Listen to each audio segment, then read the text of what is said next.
Video is going to be a complete first lesson on the piano, and I'm going to talk through the notes on the piano, how to read music, how to read note rhythms and what time signatures are, how to practice scales and what scales are, and I'm also going to work through learning a piece of music with you. And then finally, I'm going to talk about how to practice and what to do after this video. So let's get into it. So firstly, the notes on the piano. In music, we name each of the notes on the piano using letters of the alphabet, and we actually only use the first 7 of these letters. So we have the notes A, B, C, D, E, F, and G. Once we get to the letter G, the note after that is another A. So we get A, B, C, D, E, F, G, A, B, C, D, E, F, G, A, B, C, D, E, F, G, and so on. And on the piano, this happens to be the white notes. And to find which letters are which on the piano, we can actually use the black keys as a sort of reference. Because hopefully you'll notice that on the piano, there are groups of 2 black keys, or there are groups of 3 black keys, and they just keep repeating. A good note to use as a reference point is the note C, and this is because C is actually quite an important note on the piano when you're first learning, and that is for several reasons which will hopefully become obvious later on. However, to find a C on the piano, we just need to find a group of 2 black keys and go 1 to the left of those black keys.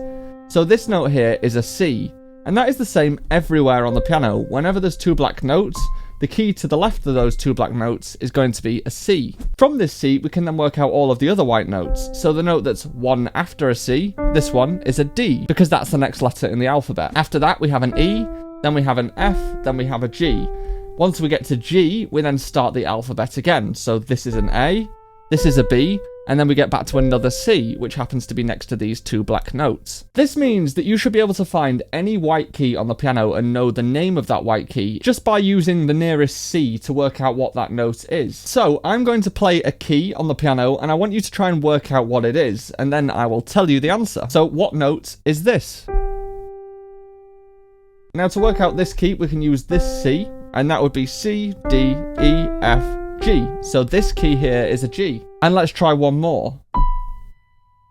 Now the nearest C to this key is this one here, and this is 1 below that C, so 1 before C in the alphabet is a B. So that takes care of all the white notes on the piano, but obviously there are black notes as well on the piano. And the black notes are something called sharps and flats. Now a sharp looks like a hashtag when written in a piece of music, and a flat looks like the small letter B when written in a piece of music. And essentially sharp just means 1 up. So if we play a C on the piano and we play the black note 1 up from a C, this note here is called a C sharp because it's 1 up from C. If we play a G on the piano, the black key that's 1 up from G is a G sharp. And the term flat just means 1 down. So if this note here is a G, then this note here is 1 down from G, and therefore we can call that a G flat. This note here is an E, and this black key here is 1 down from an E, so we can call that an E flat. This means that each of the black keys actually has 2 different names. We can call it a sharp, or we can call it a flat, because it's 1 up from a key, but it's also 1 down from a key. So this note here is a G sharp because it's 1 up from G, but it's also an A flat because it's 1 down from A. And because the terms sharp and flat simply mean 1 up for sharps and 1 down for flats, we can also refer to some of these white keys as sharps and flats. For example, this key here is an E. This key is 1 up from an E.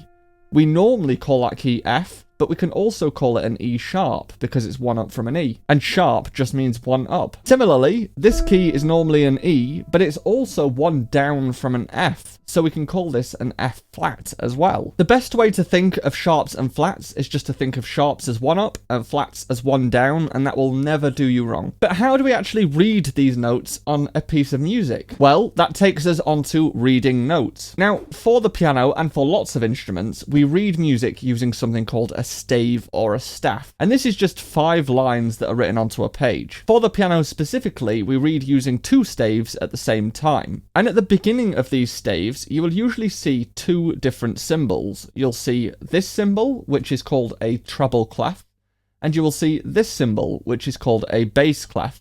The treble clef is typically used for the right hand and for the top stave, and the bass clef is typically used for the left hand and the bottom stave. Now, the reason for these two symbols is to tell us how to read the notes on the stave. If you see a treble clef at the start of the stave, you will read the notes on that stave differently to how you would read them if you see a bass clef written at the start of that stave. The first note that we're going to learn on the treble clef is middle C, and middle C is the C that is nearest the middle of the piano. And in treble clef, we can see this written underneath the 5 lines with an extra line written through it. Now, as is in this case, we can actually write notes beyond the 5 lines. We can write notes below the 5 lines and above the 5 lines, but we have to start including extra lines in order to do that.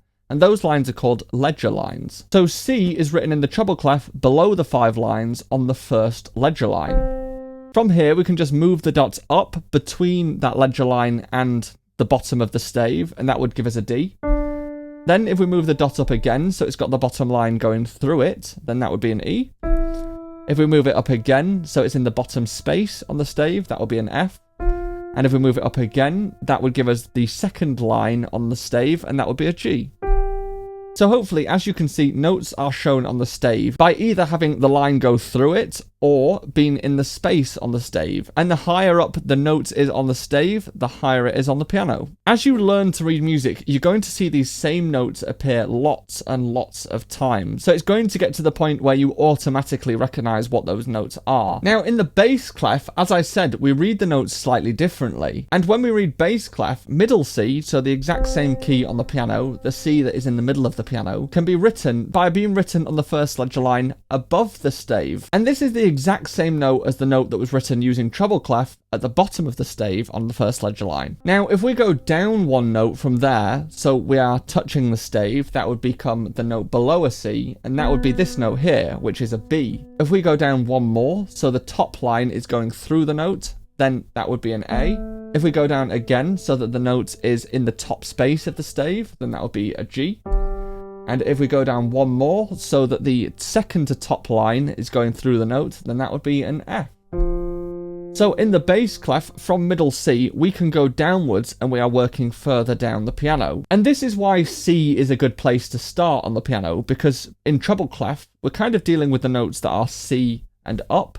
And in bass clef, we're kind of dealing with the notes that are C and down. Now, the way that I think is the best way in order to try and start learning these notes so that you know them without having to think about it is by using a system called the landmark system. And this is where you pick certain notes to actively remember, and then you can work out all of the other notes on the stave around it. And the first notes that I would use as your landmarks is middle C in the treble clef and G in the treble clef. C is on the first ledger line, and G is on the second line up on the stave. If you can actively remember these two notes, then you can work out all of the other notes around it. For example, this is a G, one below a G would be this note here, which is an F. One above a G would be this note here, which is an A. Just by remembering what a G looks like on the stave, you can work out the notes that are around that G. And this is the same in the bass clef. The notes that I would actively try and remember in the bass clef is middle C and the F, which is on the second line down on the stave. And from this F, you can work out that one up from that is a G, and one down from that is an E. Having these landmarks that you remember on the stave can really speed up the process of remembering where the notes are and associating them with the notes that are on the piano. But obviously, music is not just made up of a series of notes. We have note rhythms as well. And the way we know how long to play notes for in music is by what that note looks like on the stave. Now, if the dot is coloured in and it has a stem, then this is a quarter note, or we would refer to this as a crotchet if you are British. And for the moment, we can think of this as one beat long. Now, in music, we count music using beats rather than something like seconds, because we can change the length of a beat. If I decide that my beats are this quick, then if I'm playing one beat notes, then I'm going to play every click. But if I want to change the speed of my beats so that it's slower, then my beats on the piano become slower. If we measured time using seconds, we can't change the length of a second, but we can change the length of beats, which is why we count music using beats. Now, if we see a note where it isn't coloured in, so it's a hollow note, but it still has a stem, then this is a half note, or for British people, that would be called a minim. And this note is twice as long, so 2 beats long. Now, if my beats are this quick, a 2-beat note would last 2 of these clicks. If the note is not coloured in, and it also doesn't have a stem, then this is called a whole note, or, if you are British, then it's called a semibreve. And this note lasts 4 beats long, so that would be like this. And then finally, if a note is coloured in, and it has a stem, and it also has a tail, then this is called an 8th note, or, if you are British, we would call this a quaver. And this note would last half a beat long, which means you've got to try and fit 2 of these in every click.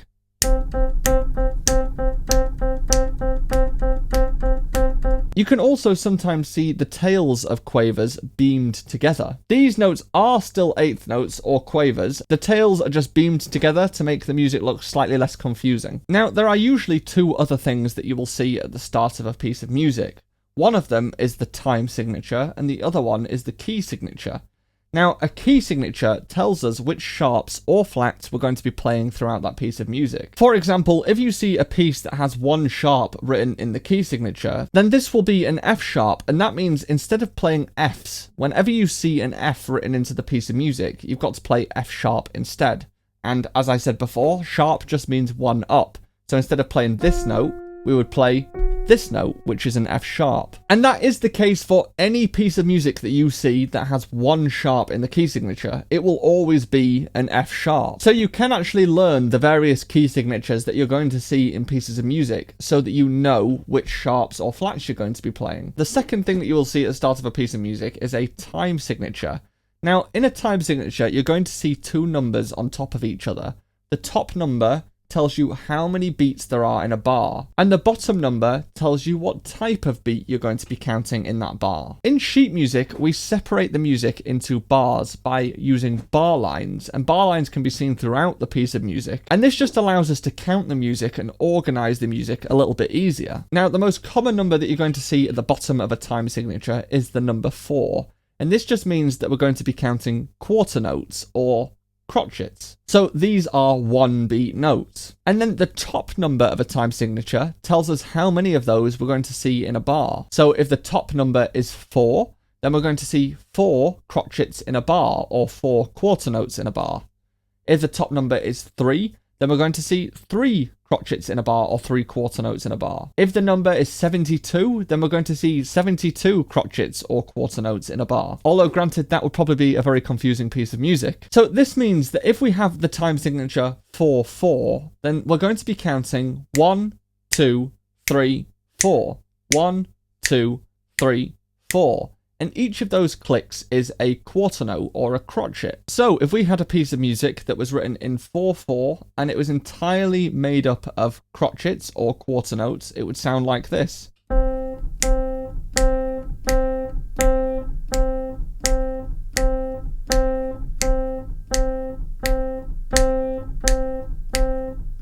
A very exciting piece of music indeed. If we had a piece of music that had some quarter notes in it and some half notes in it, it might sound like this. 1, 2, 3, 4. 1, 2, 3, 4. 1, 2, 3, 4. 1, 2, 3, 4. We're still counting quarter notes, but this time we have some half notes in there, which are twice as long. If we had a piece of music that had quarter notes, half notes, and whole notes in there, or crotchets, minims, and semibreves, that might be like this. 1, 2, 3, 4. 1, 2, 3, 4. 1, 2, 3, 4. 1, 2, 3, 4. And if we had a piece of music that had quarter notes, half notes, whole notes, and eighth notes, or crotchets, minims, semibreves, and quavers, then that might sound like this. 1, 2, 3, 4. 1, 2, 3, 4. 1, 2, 3, 4. 1, 2, 3, 4. Now, if we combine using different notes and different note lengths, we can start to practice something called sight reading. Now, sight reading is where you practice your instant recognition of notes. And for this, I recommend my own sight reading book, which has 420 exercises in it that get progressively more difficult, and it's there to help you improve your instant recognition of notes and note rhythms. And the very first exercise in that book is this exercise. So if I was to try and sight read this piece of music, then I would count myself in and try and play it, and only try and play it once, so that I focus on my ability to actually recognize the notes rather than memorize the notes and play it again. So that might be like this: 1, 2, 3, 4. 1, 2, 3, 4. 1, 2, 3, 4. 1, 2, 3, 4. 1, 2, 3, 4. 1, 2, 3, 4. 1, 2, 3, 4. 1, 2, 3, 4. 1, 2, 3, 4. So that exercise was for the treble clef and just for the right hand, but let's try one for the left hand as well. 1, 2, 3, 4. 1, 2, 3, 4. 1, 2, 3, 4. 1, 2, 3, 4. 1, 2, 3, 4. 1, 2, 3, 4. 1, 2, 3, 4. 1, 2, 3, 4. 1, 2, 3, 4. The exercises in my sight reading book get progressively more difficult, so that you start to accumulate your ability to recognize lots of different notes and lots of different note lengths. But there are also lots of other alternatives out there for sight reading. There is the ABRSM series of sight reading books and various other versions of sight reading books that are there to help you improve this instant recognition of the notes and note lengths. So that takes us on to scales. Now, before I told you that if you were to see a key signature that had one sharp in that key signature, then that would always be an F sharp. And this is because that piece of music is using a scale, and that scale only includes an F sharp. And a scale is essentially a set of notes on the piano, and all pieces of music use scales in order to write those pieces of music. For example, the scale of C major just uses the white notes. There are no black notes in that scale, so the scale would be C, D, E, F, G, A, and B. And the scale that only has an F sharp is the scale of G major. So that scale is G, A, B, C, D, E, and F sharp. So if your hands are really accustomed to these different scales, when you are reading a piece of music that uses that scale, your hands are going to know what to do. There are also certain sets of fingers that we use in order to play scales, and these are really commonly used in pieces of music. So if you get really familiar with those finger patterns, when you come across them in a piece of music, it becomes much easier to play. And then there is also a matter of finger dexterity. If you practice scales a lot, then your fingers are going to get very good at playing quickly and accurately, and your hands are going to be nice and relaxed. So there are lots of reasons to practice scales. And to start with, I would recommend learning 3 different scales, and those scales are C major, G major, and D major. Now, C major, as I said, is just the white notes. So that scale is C, D, E, F, G, A, and B. And usually we'd put another C on the top because it is a C scale. And the fingers for that in the right hand would be 1, 2, 3, and then you put your thumb underneath to play 1, 2, 3, 4, 5. And then you can come back down again. 5, 4, 3, 2, 1. Third finger over the top to play 3, 2, 1. And in the left hand, we can go 5, 4, 3, 2, 1, put the third finger over the top to play 3, 2, 1, and then coming back down, we'd go 1, 2, 3, put your thumb under to play 1, 2, 3, 4, 5. Now, in isolation, playing those hands separately like that is one thing that you can practice in order to get your hands used to those finger patterns. However, it becomes much more difficult when you have to play both hands at the same time, because you have your thumbs going under or your third fingers going over at different times. So that would be like this. You've got a 5 in the left and a 1 in the right, then 4 and 2, 3 and 3, then your thumb goes under in the right hand to play 2 and 1, then you get 1 and 2, and then your third finger goes over in the right hand to play 3 and 3, and then 2 and 4, and then 1 and 5. And then coming back down, you would have 1 and 5, 2 and 4, 3 and 3, your thumb goes under in the left hand to play 1 and 2, 2 and 1, your third finger goes over in the right hand to play 3 and 3.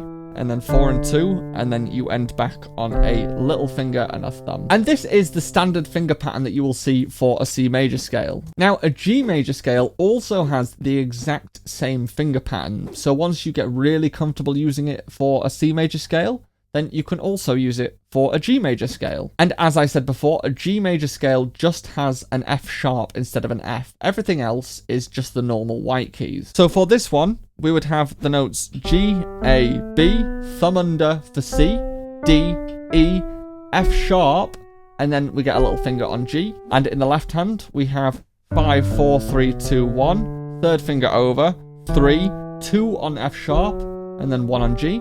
And the third and final scale I will give you is the scale of D major. Now this actually has 2 sharps. It's got an F sharp in the same way that G major had an F sharp, but it also has a C sharp instead of a C. So this scale would be D, E, F sharp, G, A, B, C sharp. But the fingers are exactly the same. So we get fingers 1, 2, 3 on F sharp, 1, 2, 3, 4 on C sharp, and then a little finger on the top D. And in the left hand, that would be 5, 4, 3 on F sharp, 2, 1, 3 over, 3, 2 on C sharp, and then 1 on D. Now these are 3 great scales to start with and get really used to that same finger pattern in 3 different contexts. You've got C major, which just has the white keys. You've got G major, which just has an F sharp instead of an F. And you've got D major, which has an F sharp and a C sharp instead of an F and a C. And if you see a piece of music that has 1 sharp, you know it's going to be an F sharp. And if you see a piece of music that has 2 sharps in the key signature, then you know it's going to be an F sharp and a C sharp. So that takes us on to learning a piece of music. Now, the piece of music that I'm going to work through is a piece of music called Long and Short by Bartok. And this was actually the first piece of music that I recommended in a video that I did, giving you 15 pieces to learn as a beginner. And if we take a look at this piece of music, the first thing that we can see is the fact that we have treble clef in the right hand and we have bass clef in the left hand. And we actually have nothing in the key signature here. There are no sharps written in at the start of the piece of music.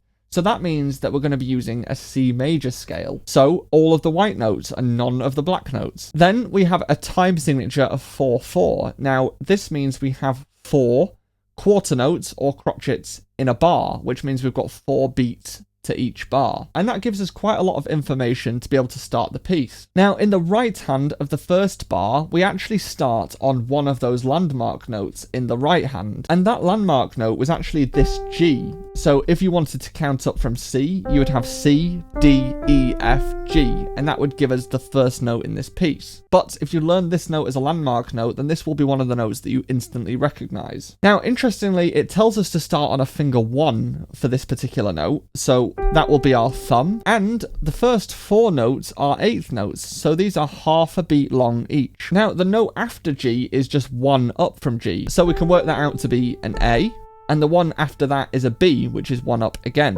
Then it comes back down to an A, and then it goes back down to a G. So counting that, we'd get 1, 2, 3. Now there are a couple of extra things here that we can discuss. First of all, there is an F written underneath the notes, and that means forte, which means loud, so we've got to play this loudly. There is also a sweeping line that goes under the notes, and this is something called a slur, and this means you've got to try and play these notes as joined up as you can. And then finally, on those 2 Gs that are towards the end of this bar, they both have a dot underneath.